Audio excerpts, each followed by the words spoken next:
अस्सलाम वालेकुम। प्रोग्राम सवाले के साथ मैं हूं मारिया मेमन। आज की टॉप स्टोरीज है, वज़ीर आज़म पाकिस्तान क्या सोच रहे हैं, सहाफ़ियों से आज मुलाकात की, अपने दिल की बात की, सख्त सवालात के जवाबात भी दिए। प्रोग्राम के पहले हिस्से में जो उस पूरी मीटिंग का क्रक्स है वो आपके साथ हम शेयर करेंगे। उसके बाद आगे बढ़ेंगे। हुकूमत और अपोजिशन जो पावर स्ट्रीट शो के लिए तैयार हैं, इस हवाले से गुफ्तगू होगी। खास तौर पे तहादियों के साथ हुकूमत जो एक और मरतबा कोशिश कर रही है मुज़ाकरात रिवायत करने की, उसको कितनी कामयाबी मिलेगी, इस पर भी गुफ्तगू होगी। आखिर में उस्मान मिर्जा केस को डिस्कस करेंगे। मिसाली फैसला जरूर सामने आया है कि क्या ये काफ़ी है? क्या हर वीडियो को वायरल होना ज़रूरी है? क्या सोशल मीडिया और पूरी सोसाइटी का प्रेशर डालना ज़रूरी है? सिर्फ तभी इंसाफ इस मुल्क को मिला करेगा। आखिर में ज़रा इस पर हम जायज़ा डालेंगे। आज ही आज़म पाकिस्तान ने मुलाकात की सहाफ़ियों से। ज़रा उस मुलाकात का अहवाल आपको बताते हैं। जो सवालात थे वो किस किस्म के किए गए, ये सब हम आपको बताएंगे। वज़ीर आज़म से सहाफ़ियों ने जो सवालात किए, हर नौइयत का वो सवाल था। अदम एतमाद, अंदरूनी और बैरूनी दबाव के इशू पर बात की गई, न्यूट्रलिटी के मामले के ऊपर सवालात किए गए और इदारों के किरदार से मुतालिक भी बातचीत की गई। कि तो खुल के हर सवाल पूछा गया, हर जाविये से, हर नौइयत से उसका जो है जवाब हासिल करने की कोशिश की गई।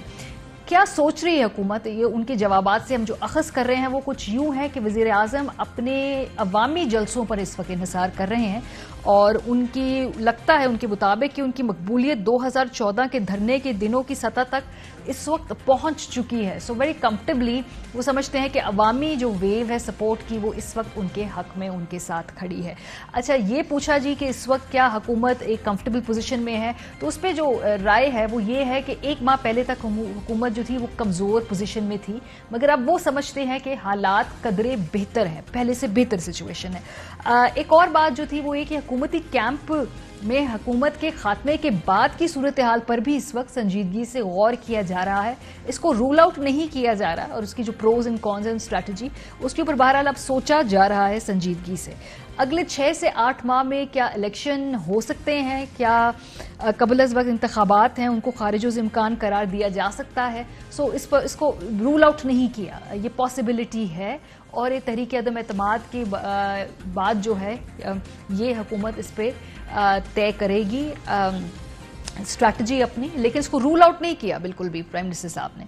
अच्छा, जब पूछा गया जी ऑब्वियसली नंबर गेम क्या है, इत्तेहादी जो हैं वो अपने पत्ते ऑलमोस्ट शो करते करते रह जाते हैं, लेकिन लग रहा है कि झुकाव उनका शायद ऑपोजिशन की तरफ है। आपकी जमात के अंदर से लोगों के जो हैं वो धड़े हैं, उनकी बड़ी पुख्ता और बड़ी उभरती आवाज़ें हैं, तो उनका क्या करेंगे? सो इस हवाले से ये कहा कि आखिरी दिन तक तहरीक अदम एतमाद की कामयाबी है, जो नाकामी का सवाल है, उस पर कहा कि आखिरी दिन तक, वोटिंग तक की जो सूरत हाल है ये गैर यकीनी होती है। ये मैच वो है जो आखिरी बॉल तक, आखिरी ओवर तक जाता है। इसके बारे में कुछ डेफिनेटली या डेफिनेटिवली नहीं कहा जा सकता। अलबत्ता एक बात के जो हमें बड़ी एक इम्प्रेशन मिला वो यही कि जो पॉपुलैरिटी वेव है उस पर बड़ी कॉन्फिडेंट है पाकिस्तान तहरीक इंसाफ, और उनके ख्याल में शायद हालात इस नहज तक लाने वालों को हमारी मकबूलियत का अंदाज़ा नहीं था। जाहिर सी बात है बहुत सारे सवालात हैं डी नोटिफिकेशन से मुतालिक भी, तो उसको भी एड्रेस किया। और एक सवाल के जवाब में वज़ीर आज़म ने डी नोटिफिकेशन की जो अफवाह है इसको सरासर रद्द कर दिया। उनका कहना था न पहले कभी ऐसा हुआ न कभी होगा। वज़ीर आला पंजाब के वाले सवाल तो ये हमेशा होते हैं, लेकिन इस मरतबा जो एक फ़र्क था कि उसको उस तरीके से डिफेंड नहीं किया गया, बल्कि बड़ी इंट्रोस्पेक्शन वाला जवाब था और बड़ा आई थिंक ऑथेंटिक भी जवाब था, क्योंकि ये इससे पहले नहीं पब्लिकली बोला खान साहब ने। बहरहाल जो उस्मान बुज़दार साहब जो थे वो स्टॉप गैप ऑप्शन थे और शाह महमूद साहब ऑप्शन थे, इलेक्शन हार गए। पार्टी में ग्रुप बंदी की वजह से ही उस्मान बुज़दार को वज़ीर आला बनाया था और उस वक्त ये लगता था कि अगर कोई और वज़ीर आला बना, इतनी ग्रुपिंग थी कि डिसइंटीग्रेट हो जाएगी पार्टी, और शायद ये भी इम्कानात थे कि पंजाब में हुकूमत फिर बना ही ना पाते इतने इख्तलाफात की वजह से। इत्तेहादियों के हवाले से सवाल के जवाब में वो काफ़ी पुरइत्तेमाद थे वज़ीर आज़म साहब। उन्होंने कहा कि उन्हें मना लेंगे, और अभी हमने देखा आपसे कुछ देर पहले शाह महमूद कुरैशी साहब को एक टास्क दिया गया है कि उन्होंने इत्तेहादियों के साथ रब्ता करना है। कल MQM के साथ भी मुलाकात होगी, लेकिन पहले PMLQ के साथ कल जो मुलाकात है वो उनकी दोपहर के वक्त इस वक्त स्केड्यूल हो चुकी है। इसके साथ साथ ये तो बातें की वज़ीर आज़म साहब ने जो भी उस सहाफ़ियों के साथ बंद कमरे में, लेकिन जलसों में अभी भी आज बहुत अग्रेसिव स्पीच की। वो तमाम बातें जिसमें एतराज़ात करती है ऑपोजिशन को, नेम कॉलिंग, ये सब कुछ किया आज प्राइम मिनिस्टर साहब ने। अगर एक तरफ खान साहब मुसलसल जलसों में आड़े हाथ ऑपोजिशन को ले रहे हैं, तो वहां पे भी प्रेस कॉन्फ्रेंस का सामना है। सो इस वक्त सियासी दर्जा हरारत बहुत ज्यादा बढ़ चुका है। ऑपोजिशन ने भी आज प्रेशर की, तो वो किसी तरीके से भी उन्होंने हाथ हौला नहीं रखा। इस पर बात करने के लिए हमारे साथ मौजूद हैं वजीर इत्तलात व नशरियात फवाद चौधरी साहब। बहुत शुक्रिया चौधरी साहब ज्वाइन करने के लिए। थोड़ी देर पहले खबर आई कि दोबारा से इत्तेहादियों के साथ राब्तों को फ्रंट फुट पे डाला जाएगा। शाह महमूद कुरैशी साहब को टास्क दिया गया है। इस मौके पे आप क्या समझते हैं कि हुकूमत क्या ऑफर करने की पोजीशन में है इत्तेहादियों को, क्योंकि पीपल्स पार्टी जो है खास तौर पे वो उसको सिंध से रिलेटेड एमक्यूएम के खदशात के ऊपर बात कर रही है। पीटीआई क्या ऑफर कर सकती है इस वक्त काफ लीग को और एमक्यूएम को? देखिए मारिया, आपके सवाल के लिए मैं सिर्फ 1 मिनट के लिए जरा अपना जो गवर्नमेंट का हैट है उसको एक उतार के, तो थोड़ा मैं चाहूंगा कि आपसे एनालिसिस आप करें कि आप देखिए कि मुझे तो समझ ही नहीं आती कि ये जो एमक्यूएम का और पीपल्स पार्टी का अलायंस क्या होगा। मतलब एमक्यूएम जो है वो क्या पीपल्स पार्टी और एमक्यूएम दोनों की जो पॉलिटिक्स है वो एथनिसिटी बेस्ड है और दोनों जो पॉलिटिक्स करती हैं उस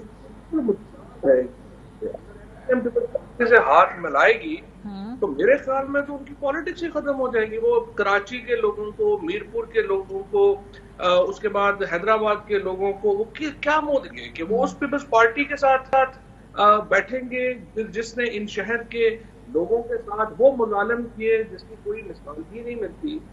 जिस तरीके से जो जातियां रवा रखी गई उस पर मतलब बात करने की जरूरत ही नहीं। उनका वोट बैंक जो है, उनकी जो अपनी जो पॉलिटिक्स है वो तो उठी ही पीपल्स पार्टी की ज्यादतियों के खिलाफ है।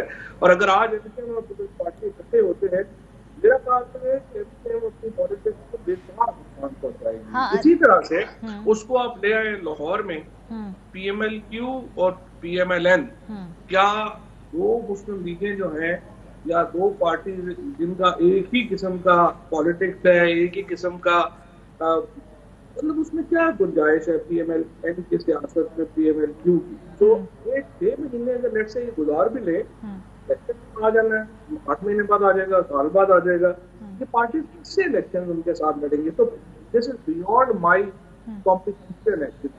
तो मुझे नहीं लगता कि पार्टीज अल्टीमेटली इनके साथ अलायंस में जाएंगी। बेस्ट सूटेड अलायंस इनके लिए पीटीआई ही रहेगा। ठीक है फवाद साहब, आपने एक डिस्पैशनेट एनालिसिस कर दिया है जिसमें आपने कहा जी कि ये मारूजी हालात है, लेकिन इसको थोड़ा फ्लिप करते हैं। अगर हम एमक्यूएम की पीटीआई के साथ ताल्लुकात की बात करें तो आप लोगों ने जब सियासत की थी एक दूसरे के खिलाफ इलेक्शन मैनिफेस्टोज में बाकायदा वोट एक दूसरे के खिलाफ सियासत पे लिया, फिर आप लोग इत्तेहादी बन के बैठ गए जिससे पीटीआई का वोटर भी उसको भी समझ में नहीं आई थी कि हुआ क्या जी, ये एमक्यूएम के खिलाफ तो हमने बड़ी इलेक्शन लड़ा और अब हमारे साथ इत्तेहादी बन के आ गए हैं।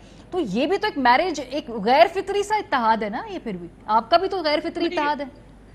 नहीं ऐसा नहीं है। देखिए एक तो पीटीआई की जो सारी सियासत एमक्यूएम के रही थी वो इल्ताफ हुसैन के कॉन्टेक्स्ट में रही थी और जाहिर है कि उससे एमक्यूएम ने खुद को डिस्टेंस किया है, पीटीआई तो अपने मौक़िफ़ पे रही है। अच्छा, दूसरी बात यह है कि देखिए पीटीआई को एक एडवांटेज है, पीटीआई एथनिक पॉलिटिक्स नहीं करती, पीटीआई इलाकाई पॉलिटिक्स भी नहीं करती। हम ये भी नहीं, सिंधी महाजर कार्ड भी हम नहीं इस्तेमाल करते, हम पंजाबी पख्तून कार्ड इस्तेमाल नहीं करते। जो पीटीआई का असल एडवांटेज ये है कि जो इमरान खान है उसको ऊपर पूरा पाकिस्तान एक उसके ऊपर एतमाद करता है, चाहे वो चावी हो, चाहे वो पेशावर हो, चाहे वो कराची हो, चाहे लाहौर हो। इमरान खान का एक वफाकी कद है, उनका एक पीटीआई की एक नेशनल फ्लेवर है। ये जो एडवांटेज है पाकिस्तान में इस वक्त किसी और पार्टी के पास है नहीं, उसको भी आप अप्रिशिएट करें। हाँ, लेकिन जो इस वक्त अगर हम बात करें एमक्यूएम की सियासत, तो राइट नाउ वो सिंध के अंदर और उन अर्बन एरियाज के अंदर दोबारा पैर जमाना चाहते हैं। उनके लोकल बॉडी गवर्नेंस के हवाले से उनके इश्यूज है, तो वो सारी चीजें तो उनको पीपल्स पार्टी फिलहाल ऑफर कर सकती है। आप लोग शायद उनके दफातर खुलवाने की शराइत भी पूरी नहीं पाए, वो आपसे 3 साल से ही कह रहे हैं, तो आप उनको क्या ऑफर कर सकते हैं इस वक्त? नहीं, एमक्यूएम तो खैर हमारे साथ बड़ी खुश रही है और जो हमारा रिलेशनशिप एमक्यूएम के साथ रहा है वो बड़ा अच्छा रहा है। बट अगर आपकी मैं इस बात को मान लूं कि पीपल्स पार्टी जो है वो एक ऐसा लोकल गवर्नमेंट सिस्टम लाएगी जिससे कराची एम्पावर्ड हो जाएगा, जिससे हैदराबाद एम्पावर्ड हो जाएगा, तो फिर मुझे बताइए कराची में पीपल्स पार्टी क्या पॉलिटिक्स करेगी? पीपल्स पार्टी तो बैठ जाएगी, क्योंकि इस वक्त पीपल्स पार्टी की पॉलिटिक्स क्या है, वो अंदरूनी सिंध से वोट लेते हैं और वो जो शहरी इलाके हैं उनके ऊपर हुकूमत करते हैं। अगर उन्होंने शहरी इलाकों की हुकूमत एमकेएम को दे देनी है तो वो फिर अपने घर बैठे जाके फिर वो अपनी पॉलिटिक्स ही खत्म कर लेंगे। सो मेरे मतलब this is just again I am saying not as a PTI person, but क्योंकि मैं आप हम लोग जब भी मिलते हैं तो एक एनालिसिस वगैरह हम करते रहते हैं, but me it's like very odd, you know, it will be really odd system to try to work with. स्काफ लीग के मसाइल है वजारत आला के, इट्स वेरी क्लियर, वो ऑन रिकॉर्ड माने ना माने, आप कहें ना कहें कि वो मांग रहे हैं कि नहीं मांग रहे, उनके वजारत आला पंजाब का प्रॉब्लम है। ऑपोजिशन अगर उनको नहीं दे पाएगी तो आप लोग भी नहीं दे पाएंगे, तो आपके पास स्काफ लीग को भी ऑफर करने को कुछ नहीं। उनके बड़े वैसे गिले हैं आप लोगों से, अभी तक उनके दुख नहीं जाते कि हमारे साथ 2 साल में ऐसा कर दिया वैसा कर दिया। लेकिन वो तो एक इत्तेहादी जमातें हैं, उनका एक अपना मौक़िफ़ रहेगा, लेकिन और हर पार्टी को यह हक हासिल है कि वो अपनी सियासत में अपने आप को ग्रो करने का एक प्लान क्रिएट करे और वो बड़े हों, और यही हक जो है वो पीएमएलक्यू को भी हासिल है और उनको पूरा ये मौका भी मुयस्सर होना चाहिए कि वो अपनी पॉलिटिक्स को कर सकें। लेकिन दोबारा पीएमएलक्यू को ग्रो करने का मौका सिर्फ पीटीआई के साथ मिलता है, पीएमएलएन के साथ नहीं मिलता। उसकी वजह क्या है कि जो उनका स्ट्रांग होल्ड है, जो भी इलाके पीएमएलक्यू के, वहां तो पीएमएलएन पहले ही मतलब मौजूद है। मसलन आपने देखा होगा कि गुजरात जो चोइस साहबान का अपना एक हवाई जिला है और जहां पे उनका बड़ा स्ट्रांग होल्ड है, वहां पे जो पीएमएलएन के एमएनए हैं उन्होंने कहा कि अगर चोइस साहबान को आप लेंगे तो हम पार्टी में नहीं होंगे। ये आप ही के टेलीविजन के ऊपर बड़ी तफसील से ये स्टोरीज आई। तो मुझे अब बताइए कि जो उनके आप जब आप अपनी पॉलिटिक्स खत्म करके तो नहीं ना दूसरे को देते, जाहिर है आपने अकोमोडेट करना है। तो मुझे भी दोबारा अगेन द सेम प्रॉब्लम जो हमने पीएम ये इसका एमकेएम का और पीपल्स पार्टी का बयान किया है, इसी को ही आप पंजाब में नून लीग और क्यू लीग के ऊपर भी अप्लाई कर लें। ये मामला चल नहीं सकेगा। अगेन 6 मंथ्स इशू नहीं है, लेकिन इससे ज्यादा मामला जब इलेक्शन में बासर तो आपने देखना होता है ना, कोई भी बेवकूफ इतना नहीं होता कि वो 2 महीने का प्लान करेगा, वो तो थोड़ा लंबा प्लान करेगा। So, प्लान क्या है आप लोगों का वासिफ? क्या आप लोग अगले 6 से 8 माह में इलेक्शन को होता देख रहे हैं? क्या इलेक्शन जल्दी होने के हवाले से पार्टी के अंदर गुफ्तगू होती है, तैयारी होती है? देखिए जी, हमारी पार्टी में फ्रैंकली एक बहुत बड़ी ओपिनियन ये है कि ये जो अभी एक बहुत बड़ा रेला इमरान खान का आया है, और आज भी आपने देखा है मानसेरा में जलसा, आपने अगर पीएम का देखा हो, बाकी जगहों लोअर दीर में उनका हुआ, फिर आप कल देखिएगा जो कमालिया में होने जा रहा है, एक बहुत बड़ी वेव है। और आई वुड से कि ये जो धरने की पीक थी उतनी ही बड़ी इस वक्त एक वेव है। तो पार्टी के अंदर एक बड़ा तबका कह रहा है कि हमें इलेक्शन में जाना चाहिए, लेकिन वज़ीर आज़म का भी और हमारा ख्याल ये है कि अभी हमें कुछ अर्सा चाहिए, स्पेशली ये जो सेहत कार्ड का इतना बड़ा प्रोजेक्ट हमने लॉन्च किया, उसको जरा सिंक इन होने के लिए एक टाइम चाहिए, तो हमें थोड़ा सा टाइम चाहिए, अदरवाइज हम इलेक्शनों के लिए तैयार हैं, कोई मसला। लेकिन जो कोई ऑपोजिशन की भी ये डिमांड है, और अगर एक तहरीक एतमाद के पास जाकर इस तरह के मामलात हुए तो क्या ऐसी पॉसिबिलिटी है कि Tehreek Insaf early election call करने के बारे में गौर कर रही हो? देखिए जी, हर पॉलिटिकल पार्टी को इलेक्शनों के लिए तो तैयार रहना चाहिए, लोगों से रजू करने से तो कोई भी नहीं डरना चाहिए। लेकिन ये अलहदा बात है कि देखिए जिस तरह से 2008 से 2013 तक जरदारी साहब को हक था कि वो 5 साल हुकूमत करें, 2013 से 2018 तक नून लीग को ये हक था, हमारे ख्याल में हमें भी वही हक हासिल होना चाहिए कि हम अपना मैंडेट जो है उसको पूरा करें। और वैसे भी अब बजट आ जाता है तो उसके बाद अगला साल वैसे ही इलेक्शन कैंपेन का साल है, सो doesn't really matter. Tehreek Insaf जो है उसमें ऑब्वियसली तहरीक एतमाद आज के दिन तो नहीं टेबल हो सकी, रिवायत को फॉलो किया, ऑपोजिशन ने भी कोई इतना उसके बारे में एहतजाज नहीं किया, बाहर आके एक प्रेस कॉन्फ्रेंस की। लेकिन आपको लग रहा है कि मंडे के दिन ये तहरीक एतमाद टेबल हो जाएगी? देखिए नहीं, जाहिर है हम तो आइन के मुताबिक ही चलेंगे, और असल बात तरीके में इतना प्रॉब्लम नहीं है। प्रॉब्लम यह है कि पाकिस्तान के अंदर इतना लंबा पॉलिटिकल क्राइसिस हम अफोर्ड नहीं कर सकते। हमारी इकोनॉमी जो है वो बिल्कुल रेजर एज के ऊपर होती है, बड़ी मुश्किल से आपने देखा, हमने कोविड में श्रीलंका का इस वक्त हाल देख लिया। अनफॉर्चुनेटली हमारे मीडिया पे इंटरनेशनल जो न्यूज है वो तकरीबन नॉन एग्जिस्टेंट है।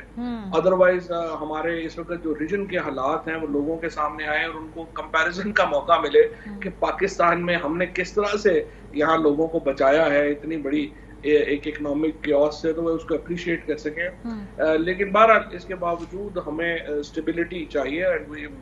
लेकिन फवाद साहब, आप लोग भी तो टाइम बाय कर रहे हैं ना। 25 को आप लोगों ने इजलास में टेबल नहीं होने दी, आज टेबल हुई, आप भी तो पॉलिटिकली टाइम बाय कर रहे हैं। तो ये क्राइसिस अगर प्रोलॉन्ग हो रहा है तो आपके पॉलिटिकल नैरेटिव को उससे फायदा तो पहुंच रहा है। आप आवाम में जा रहे हैं, लोगों को बता रहे देखिए क्या कर रहे हैं हमारे साथ, हमें निकाल रहे हैं। नहीं देखिए ना, ये तो आइन के अंदर मुद्दत दी हुई है ना, वो उसमें तो हम कोई ऊपर नीचे नहीं कर सकते हैं। सिर्फ ये था कि 21-22 को हमारे ख्याल में, जिसके जो बिलावल साहब ने और मौलाना फजलुर रहमान ने तो बहुत कोशिश की कि सबोटैज हो सके। ये जो हमारी वज़राए ख़ारजा की, इस्लामी वज़राए ख़ारजा की कॉन्फ्रेंस थी, जिसमें अल्हम्दुलिल्लाह 32 से ज़्यादा जो वज़राए ख़ारजा हैं वो आए। पाकिस्तान के अंदर सबसे बड़ा एक फॉरेन पॉलिसी का इवेंट था। जाहिर है कि हमारी ये था, और मुझे अगर अपोजिशन में हम होते तो यकीन कीजिए कि हम अपनी जो पॉलिटिक्स है उसको विद होल्ड कर लेते, हम इसके बाद ये कर लेते। वो चाइनीज प्रेसिडेंट भी आए थे 2014 में, उनका दौरा कैंसिल हो गया था, तो कोई इतनी रोशन मिसालें माजी में आपने भी कायम नहीं की हुई फवाद साहब। वो पे चले गए तो उन्होंने कहा ये खत्म करें, उठाएं धरना, तो फिर हम आएंगे, फिर सोचेंगे। नहीं, उनका कभी भी इस तरह का प्लान नहीं हुआ था, और ना ही इसमें हमें बताया गया था कि वो आ रहे हैं। वो सिर्फ एक र्यूमर थी और बुनियादी तौर पर उसका मकसद सिर्फ धरने को नुकसान पहुंचाना था। चाइनीज प्रेसिडेंट जो है ना उस वक्त आ रहे थे, ना जो है वो अभी तक उस तरह से आए हैं, और जब भी आएंगे तो इंशाअल्लाह ताला वो इमरान खान के दौर में ही आएंगे। ये न्यूट्रलिटी वगैरह का जो मसला है आप लोगों का, वो अभी सॉल्व हुआ है कि नहीं हुआ? क्योंकि वज़ीर आज़म साहब ने आज भी अपने खिताब में कहा कि अच्छाई और बुराई के दरमियान न्यूट्रलिटी नहीं होती। ये बार बार वो ये बात कर रहे हैं, तो ये मसला अभी तक वहीं का वहीं है गालिबन। लेकिन मुझे समझ नहीं आती, पाकिस्तान में हर चीज में हमने जो है वो फौज को लगाना होता है कि सारा कुछ उन्हीं के लिए हो रहा है। ऐसे नहीं है। वज़ीर आज़म जब जलसों से खिताब कर रहे हैं वो पब्लिक को कह रहे हैं कि भाई आप इसमें ये नहीं है। सबसे पहला चैलेंज पॉलिटिकल पार्टी के लिए क्या होता है कि अपना वर्कर मोबिलाइज हो, और वर्कर्स को वो पीएम बता रहे हैं कि ये नहीं है कि आप, बहुत सारे वर्कर्स जो मायूस भी हुए हैं उनको भी ये कहना कि खैर अब तो बड़े लोग चार्ज हो गए हैं, जब से ये नवाज शरीफ, फजलुर रहमान और जरदारी साहब इकट्ठे हुए हैं तो काफी काम हमारा आसान हो गया है। बट पीएम ऑब्वियसली अमर बिल मारूफ और नही अनिल मुनकर का जो एक कॉन्सेप्ट है उसको वो एक्सप्लेन करते हैं, और काफी हर जलसे में ही वो एक्सप्लेन करते हैं। बहुत शुक्रिया फवाद चौधरी साहब हमारे साथ मौजूद थे। ब्रेक पे हम आएंगे। आज वज़ीर आज़म पाकिस्तान ने सहाफ़ियों से गुफ्तगू की, सवालात हर तरह के हुए। उससे क्या पूरा क्रक्स था उस मीटिंग का, आज की उस मुलाकात में मौजूद दो सहाफ़ियों से बात करेंगे। ब्रेक के बाद हमारे साथ रहिए। वज़ीर आज़म साहब के साथ आज मुलाकात हुई सहाफ़ियों की, उसमें जो तमाम बातें थी वो ऑफ द रिकॉर्ड हैं कि वो बातें हम रिपोर्ट नहीं कर सकते, कोट नहीं कर सकते, लेकिन बहरहाल एक ओवरऑल जो टेक अवे है, एक पूरी जो एक बॉडी लैंग्वेज होती है, फिर लहजे होते हैं, इसके ऊपर ज़रूर हम शुरू में कमेंट करेंगे। लेकिन उसके साथ साथ ऑब्वियसली जो अपोजिशन की स्ट्रैटेजी है उस पर भी बात करेंगे। आज दो सहाफ़ी उस मीटिंग में मौजूद थे। डॉक्टर मोहित पीरज़ादा साहब हमारे साथ स्टूडियो में है, मोहम्मद मालिक साहब भी थे वहाँ पे, वो भी हमारे साथ स्टूडियो में है। आपसे आगाज़ करती हूँ डॉक्टर साहब, क्या टेक अवे है आपको? ऑब्वियसली हम उसके स्पेसिफिक्स नहीं कोट कर सकते, लेकिन हम सब ने एक इम्प्रेशन तो जरूर बनाया है कि क्या लेके देखिए मेरा, मारिया आप भी वहाँ पे थी, मेरा टेक तो ये है कि गवर्नमेंट को सीरियस कॉम्प्रोमाइज़ करने होंगे। इसमें कोई विक्टर नहीं है क्लियर। ऑपोजिशन की जमातों ने चूंकि इतना बड़ा एक प्रिंसिपल किस्म का स्टैंड उन्होंने ले लिया है कि हमें इमरान खान की हुकूमत और इसकी प्राइम मिनिस्टरशिप एक्सेप्ट नहीं है। अब जाहिर है इसमें हुकूमत है, हुकूमत के नाराज़ ग्रुप्स हैं, 14-15 उनके MNAs हैं, फिर हुकूमत के 4 बड़े इत्तेहादी हैं मुख्तलिफ, जिनको एलाइज कहा जाता है, अपोजिशन की 3 जमातें।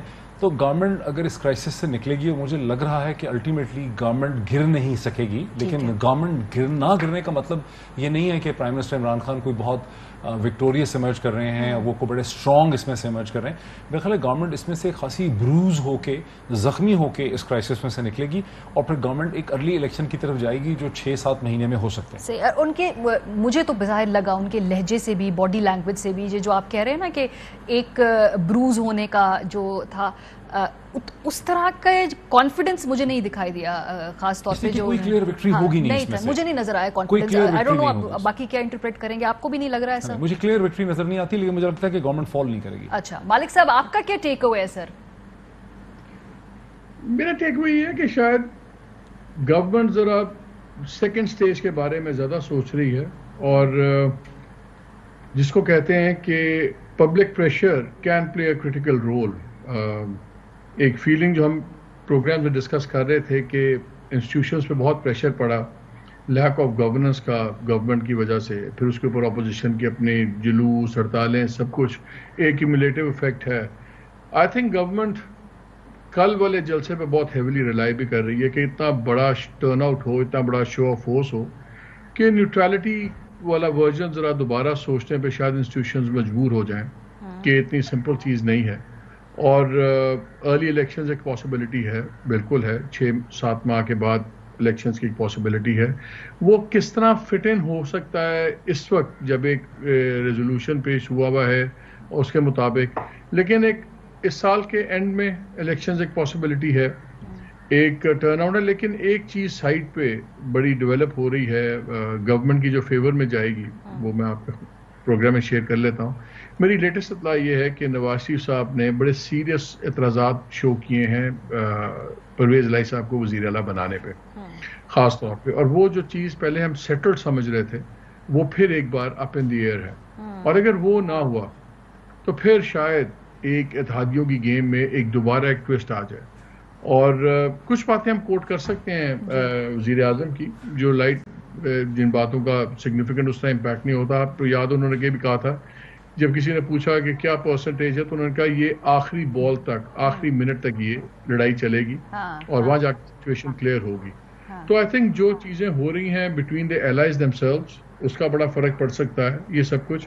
लेकिन मेरा अगर आप टेक अवे पूछें तो मुझे टेक अवे मेरा ये था कि मुझे लग रहा था कि जैसे वजीर आजम मेंटली तैयार हैं कि ये गेम उलट सकती है वोटिंग की, लेकिन वो कॉन्फिडेंट थे कि अगर गेम उलट भी गई तो जो इलेक्टोरल गेम है वो एक बहुत बड़ी तरीके से दोबारा जीत जाएंगे और बड़े स्ट्रांगली उसमें फील करते हैं। हालांकि जो नैरेटिव उन्होंने बनाया है वो बहुत स्ट्रांग नैरेटिव बन रहा है। और रिलायंस इस पे भी था मालिक, अगर मैं डॉक्टर साहब के पास से बहस लेके जाऊं कि जो ऑपोजिशन का आगे का जो क्लाइमेक्स का स्क्रीन प्ले है, अगर इसको फिल्मी टर्म्स में बात करें, जिसमें एक एक चीज तय होती है, उसमें क्लैरिटी नहीं है। इस पूरे स्क्रिप्ट का क्लाइमेक्स क्या तय है या ये लास्ट मिनट पे उस वक्त लिखा जाएगा, या इसकी कुछ नजर आ रही है अल्टीमेट आपको आउटकम के ये होने जा रहा है? एक तो पहले मोहम्मद मालिक ने बहुत ज़बरदस्त तरीके से, मैं समझता हूँ, पूरी सिचुएशन को उन्होंने सम अप कर दिया है 2-2.5 मिनट में कि प्राइम मिनिस्टर की तमाम टोन टेनर से ये लगता है कि वो इस वक्त का खाली नहीं सोच रहे कि अगले 1 हफ्ते में क्या होना है, वो सोच रहे हैं कि अगले 6 महीने, 7 महीने, 8 महीने में क्या होना है। और अगर एक गवर्नमेंट आ जाती है, फिर उससे एक चीज़ उनकी क्लियर है कि गवर्नमेंट को बचना चाहिए हमें वोट ऑफ कॉन्फिडेंस से, लेकिन हर किस्म की कॉम्प्रोमाइज़ के जरिए नहीं बचना चाहिए। इसके बारे में अच्छा ना सिर्फ प्राइम मिनिस्टर बल्कि ज़ाहिर है और भी बहुत से लोगों से मुलाकात हो रही है, मसलसल हो रही है पॉलिटिशियन से, तो की कैबिनेट मेंबर्स भी बड़े क्लियर हैं कि गवर्नमेंट को बचाना ज़रूर बचना चाहिए, लेकिन हर किस्म की कंडीशन पे गवर्नमेंट को नहीं बचना चाहिए। कॉस्ट पे बचाना है, कॉस्ट एनालिसिस हो रहा है। कॉस्ट एनालिसिस ये है कि अगर हम ऐसे कॉम्प्रोमाइजेस करें कि हमारा जो वोट बैंक है पंजाब में और केपी में और कराची के अंदर, अगर वो उसमें से डिसमे होता है, डीमोरलाइज होता है, अपसेट होता है, हिम्मत छोड़ देता है, वो समझता है कि हमने हथियार डाल दिए अपने आप को बचाने के लिए, तो ऐसे कॉम्प्रोमाइजेज नहीं होने चाहिए। फॉर इंस्टेंस ये कि क्या गवर्नमेंट मकसूद चपरासी वाले जो FIA के केसेस है उनको विड्रॉ कर लेगी, उनको पुश नहीं करेगी, ये उनके लिए बड़ा इंपॉर्टेंट है बिकॉज सारा स्टैंड उनका इस पे। क्या गवर्नमेंट फॉरेन पॉलिसी के ऊपर बिल्कुल मध्यम पड़ जाएगी, क्या वहाँ पे कोई मेजर सरेंडर कर देगी, क्या गवर्नमेंट फौरी तौर पे हिंदुस्तान की तरफ कोई बहुत बड़ा इनिशिएटिव ले लेगी, क्योंकि ये तो माना गया ना एक से ज़्यादा दफ़ा कि हाँ बैरूनी दबाव है, इसकी वजाहत नहीं की गई, ये कहा कि मुनासिब नहीं होगा कि हम बैरूनी दबाव को एक्सप्लेन करें, लेकिन बैरूनी दबाव को ऑफिशियल लेवल पर बहुत ही यानी नॉन सेंसेशनल टर्म्स में उसको एक्सेप्ट किया गया, एक एक जुमला सोच के कि भाई बैरूनी प्रेशर जो है वो बहुत ज़्यादा है।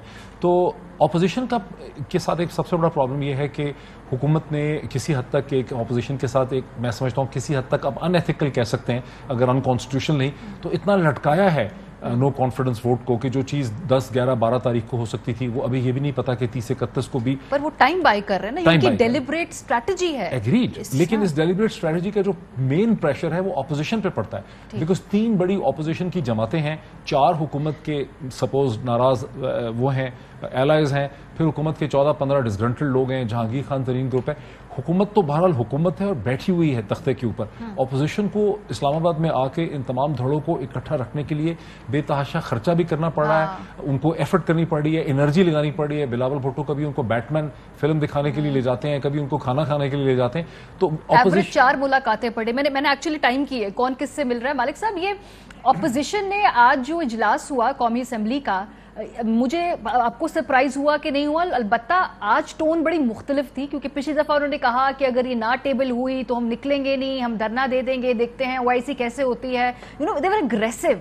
आज जो था, अगर वो टेबल नहीं हुई तो बाहर आके एक प्रेस कॉन्फ्रेंस जरूर की है, लेकिन वो अग्रेसिवनेस नजर नहीं आई है। ये मुझे लग रहा है, या आपको इसको डिफरेंट तरीके से इंटरप्रेट करेंगे? नहीं, उस पर मेरी ऑपोजिशन वालों से बात हुई, मैंने उनसे पूछा, कल ही एक्चुअली बात हुई थी, आज तो नहीं, कल बात हुई। तो मैंने कहा क्या आप लोग करेंगे? तो उन्होंने कहा कि यार हमने बड़ा सोचा है कि अगर हम इसको इस टाइम पे एग्रेशन कर दें, इसका हमें फायदा कोई नहीं है, क्योंकि इन्होंने 2 दिन छुट्टी है बीच में, हफ्ता इतवार, फिर कुछ होगा नहीं, तो हमें वेस्ट होगा और इनको एक बहाना मिल जाएगा कि हम कॉन्फ्रंटेशन कर रहे हैं। हमने कॉन्फ्रंटेशन एग्रेशन करनी है मंडे ऑनवर्ड्स।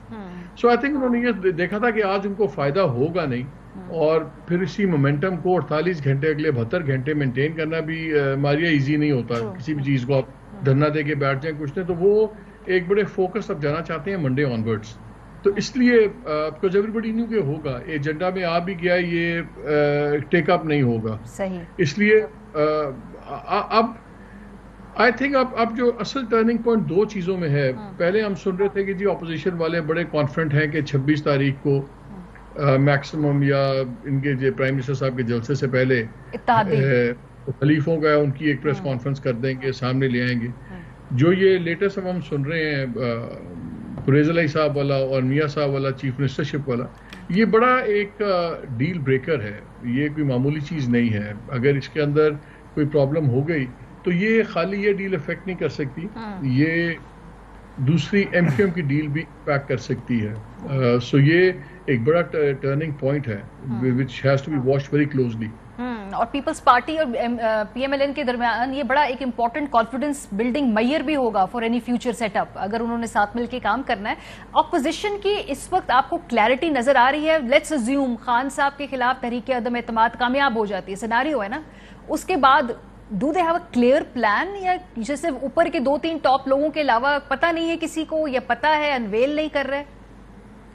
नहीं, काफी चीजें उन्होंने एग्री की हुई हैं। देखिए, असल जो ये परवेज इलाही वाला मसला भी चल रहा है ना, ये एक चीज इनकी अभी क्लियर नहीं हो रही कि इन्होंने कितने महीने रहना है। ये 3 महीने से लेके 6 महीने की बात कर रहे हैं। अगर, और जो मुझे इतलात मिल रही है पीएमएलएन से कि नवाज शरीफ साहब का ख्याल ये है कि अगर थोड़ा सा लंबे अरसे के लिए लेना तो फिर परवेज इलाही साहब को नहीं होना चाहिए। और वो अगर तो 3 महीने के बाद आपने, बिकॉज उनकी एक सोच ये है कि बजट जौन सा है वो केयर टेकर गवर्नमेंट दे, और जिस तरह लास्ट टाइम वो मिनी बजट टाइप दे दे, और हम बजट से परहेज करें। और अगर 6 माह से ज्यादा हमें रुकना है तो फिर परवेज इलाही को गवर्नमेंट ना दी जाए, फिर खुद ही आए अगर साल 2 से। ये चीज अभी तक इज प्रूविंग एक नट क्रैकर सा है। लेट्स सी उस पर क्या होता है। दूसरा मेरी इतला ये है कि जो फैमिली के अंदर रिफ्ट है अंदर, वो बिल्कुल अपनी जगह है। अच्छा। काफी वीडियोस भेजी गई हैं लंदन में जिनमें दिखाया गया, देखेंगे जी ये बूट पॉलिश वाला नैरेटिव बन रहा है, फिर ये बात हो गई है तो ये हमारे पे बड़ा प्रेशर आ रहा है, हमारा जो बयानिया था बड़ा सीरियसली कॉम्प्रोमाइज हो रहा है to block the way for Shehbaz Sharif. तो वो खानदानी सी टसल है, वो भी इस वक्त थोड़ा सा इसमें रोल प्ले कर रही है। तो बड़ा ही इस वक्त एक इंटरेस्टिंग ट्विस्ट आ रहा है। लेकिन एक चीज जो इंटरेस्टिंग है वो मैंने तो खैर खबर ये 3 बार अपने प्रोग्राम्स में भी की थी, मैंने तो मीटिंग्स बताई थी। एक चीज तो अब सामने नजर आ रही है कि मीटिंग्स हो रही हैं जी गवर्नमेंट के एमिस्ट्रीज की रावलपिंडी की क़यादत के साथ। उसका कॉन्टेक्स्ट यही हो सकता है कि न्यूट्रलिटी डेफिनेशन हो जाए या रीडिफाइन हो जाए, लेकिन वो मीटिंग सा होना भी बहुत मानी खेज है। सही। और का कंटिन्यू होना भी बड़ा मानी खेज है। ये इंटरेस्टिंग बात की आपने। लेकिन डॉक्टर साहब, सारे जो अगला सेटअप है उसका इसार इसी बात पे नहीं है कि ये असेंबलियां मुद्दत मुकम्मल करेंगी या फौरी इलेक्शन कॉल किए जाएंगे या इंटरिम सेटअप आएगा? ये तो कुलीदी बात है ना, ये तो बेसिक प्रिंसिपल है जिसके ऊपर एग्रीमेंट हो रहा है। दिस क्लोज टू तहरीक अदम एतमाद, अगर इस पर एग्रीमेंट नहीं है तो आगे आपको लग रहा है कि होगा? इससे पहले जो हमने सुना था पीपीपी पीएमएल इन दोनों के सोर्सेज से वो ये था कि कम से कम 3 से 4 माह की हुकूमत चलेगी। शहबाज शरीफ साहब प्राइम मिनिस्टर होंगे, मौलाना का एक रोल हो सकता है, जरदारी साहब का एक रोल हो सकता है, टाइटल्स उनके होंगे फॉरेन मिनिस्टर वगैरह, लेकिन 3 से 4 माह ही हुकूमत चलेगी। उसके बाद ये हुकूमत एक इंटरम सेटअप को दे देगी। इसका मतलब है कि अगर ये हुकूमत का आगाज़ अप्रैल से होता है, अप्रैल मई जून हुकूमत चले, मैक्सिमम जुलाई तक चले, उसके बाद 2 महीने की इंटरम गवर्नमेंट हो, वो अगस्त सितंबर में हो सकती है, और अक्टूबर में या नवंबर में इंतखाबात हो जाएं। और वो 3-4 महीने इसलिए चाहिए कि इलेक्शन कमीशन के कुछ लॉज को और इलेक्ट्रॉनिक वोटिंग मशीन के लॉज को ओवरसीज वोटिंग के हवाले से और नैब के जो कवानीन हैं उसको वो तब्दील करना चाहते हैं, ख़त्म करना चाहते हैं, ये वीकन करना चाहते हैं। लेकिन अब मसला ये है कि पीपल्स पार्टी 3 महीने की हुकूमत के लिए तो इतनी एफर्ट करके नहीं आई है। काफ लीग भी नहीं आएगी। काफ लीग क्यों आएगी 3 महीने की? काफ लीग को भी कोई फायदा नहीं है, वो तो वैसे बैठे हुए हैं, उनके पास इवन एमक्यूएम 2 मिनिस्टर्स हैं उनके पास, पंजाब की स्पीकरशिप उनके पास है, फेडरेशन में 2 मिनिस्टर्स उनके पास हैं, कुछ और उनके पास चीज़ें हैं, MNAs MPs हैं, बाकी छोटी जमातों की भी इसी किस्म की सूरत हाल है, उनको कुछ ना कुछ मिला हुआ है बहुत मुश्किल से। और PPP का तो इंटरेस्ट ये है ना कि उन्हें पंजाब में इतना वक्त मिल सके कि वो पंजाब में इनरोड्स बना सकें, अपने इनरोड्स बना सकें, कुछ सेंटर में उनको मौका मिले, कुछ KP में मौका मिले, तो 3 महीने की हुकूमत से उनकी रिक्वायरमेंट पूरी नहीं होती। नून की पोजीशन और इस्तदलाल में बड़ा वजन है कि ये चूंचू का मरबा जो है इतनी ज़्यादा जमातों का, जो 3 जमातें एक इकट्ठी कर लें, PPP PMLN और मौलाना, तो टोटल 155 वोट बनते हैं। इसका मतलब है कि 17 वोट तो चाहिए सिर्फ हुकूमत खड़ा करने के लिए, और लेजिस्लेशन करने के लिए इफेक्टिवली ज़ाहिर है आपको और भी लोग चाहिए। तो जब आप 190 की या 200 लोगों की एक ऐसी कोएलिशन खड़ी करते हैं जिसके अंदर 8-10 किस्म के सेगमेंट्स हैं, उसको 3 महीने से ज़्यादा चलाना, सो नून की बात में मंतक बहुत ज़्यादा है नवाज शरीफ साहब।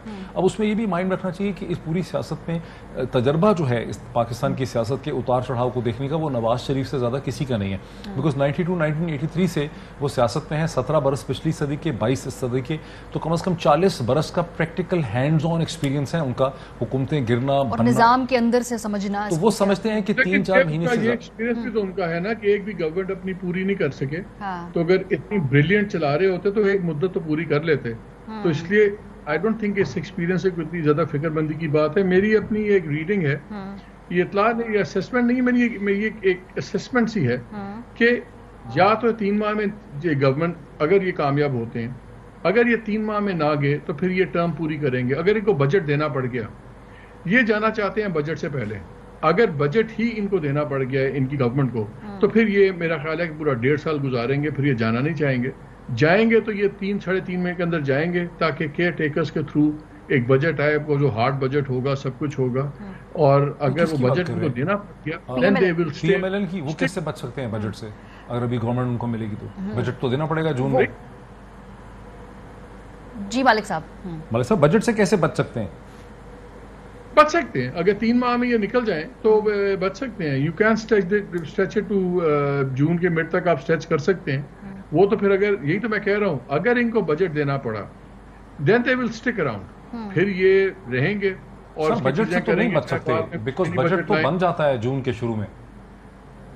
नहीं बना होता, वो चेंजेस, वो देखें बजट बनाने का इतना तजर्बा है कि आपने सर्टन ट्वीकिंग करनी है, कुछ इनको चीजें माननी पड़ेंगी, कुछ नहीं माननी पड़ेंगी। कोई सारा तो ड्राइंग बोर्ड पे नहीं जाता, it's not that difficult. Last year and 2 आप कर लेते हैं, लेकिन असल चीज है कि रिस्पॉन्सिबिलिटी आ जाती है। अगर आप बजट देते हैं तो जो भी हार्डशिप है, जो भी चीज है, वो आपके गले पड़ जाती है। और फिर गले पड़ गई इनके, तो फिर ये चाहेंगे कि उसके अंदर और इलेक्शन के दरमियान में एक पेसिंग आउट पीरियड हो, जिसमें चाहे मिनी बजट में चेंजेस करें, कुछ करके। इनसे जितनी बात हो रही है, इनमें यही एक इनका बड़ा सीरियस एक क्राइसिस है कि लीडरशिप का, कि बजट को किस तरह अवॉइड किया जाए। बहुत बड़ी क्राइसिस, बहुत बड़ा। अभी अब इनको बिजली की कीमत बढ़ानी पड़ेगी, पेट्रोल की कीमत बढ़ानी पड़ेगी, फिर इलेक्शन में जाना पड़ेगा, फिर वहां लोग कहेंगे जी आप तो रिलीफ देने आए थे, आप में क्या फर्क है पिछली गवर्नमेंट में से।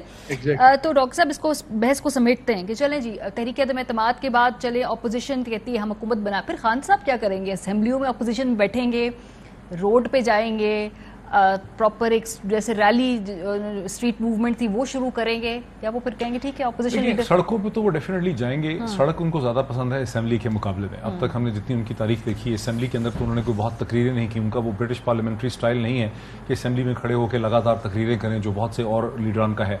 सड़कों में वो जरूर जाएंगे, लेकिन मेरा ख्याल है अब वो असेंबली में भी आएंगे, वो और उनके लोग जो हैं, अगर वो अपोजिशन में बैठेंगे।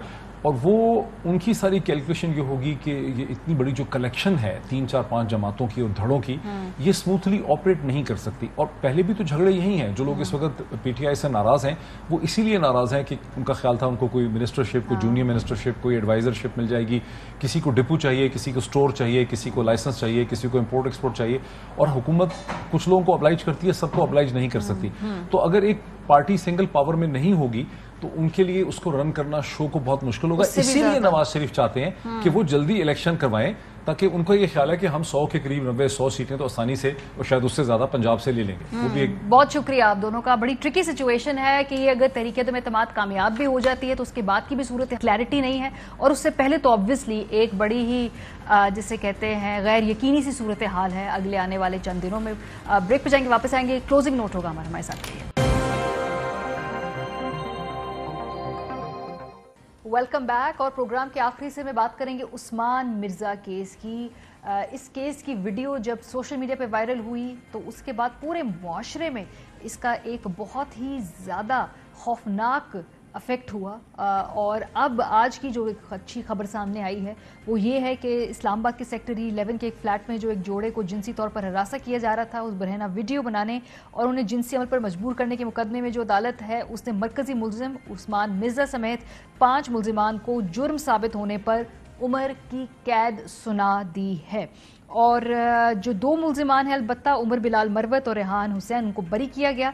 6 जुलाई 2021 को पेश आने वाला वाकया था और इस मुकदमे की कार्रवाई तकरीबन 5.5 माह तक चली और गुज़श्ता बरस 28 सितंबर को 7 मुलजिमान पर फर्दे जुर्म आयद की गई थी। जो अहम बात है इस केस की वो ये है कि ट्रायल के दौरान मुतासरा जोड़े ने रवा बरस जनवरी में अदालत के सामने अपना बयान बदलते हुए मुकदमे की मजीद पैरवी से इनकार किया था, लेकिन मुतासरा जोड़े की तरफ से बयान हलफी जमा करवाने के बाद हुकूमत ने केस में फरीक बनने का फैसला करते हुए इस मुकदमे को लड़ने का फैसला किया और यूं ये केस अपने मंतकी अंजाम पे पहुंचा है। सो मीडिया प्रेशर, सोशल मीडिया का प्रेशर, हुकूमत की तरफ से इसमें मुद्दई बने तब ये इस नहज तक मामलात पहुंचे हैं।